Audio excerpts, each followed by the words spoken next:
Par ce geste, Blaise Otiegnon est investi à la tête de la mutuelle de développement du village de Nozobli, sous-préfecture située dans le département de Toulepleu. À peine installé, le nouveau président s'attaque aux urgences de développement du village, notamment la construction du logement de la sage-femme. Pour se donner les moyens de réaliser ce projet, estimé à plus de 15 millions de francs CFA, la mairie de ville met en place des cotisations exceptionnelles entre les filles et fils, les cadres, les chefs coutumiers et les guides religieux de la sous-préfecture, avant de solliciter l'aide de la ministre d'État, Anne-Désirée Ouloto, par ailleurs présidente du conseil régional du Cavali.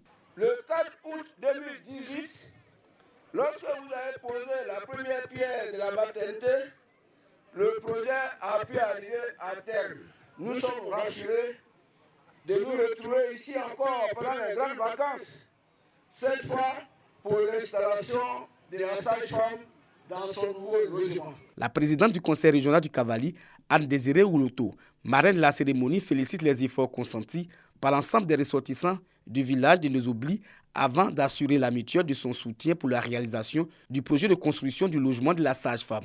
Le gouvernement, par nos collectivités, construit des centres de santé, des maternités, des écoles. Les populations doivent se mobiliser pour apporter leur contribution. C'est la raison pour laquelle je veux saluer cette initiative de la mairie de ville.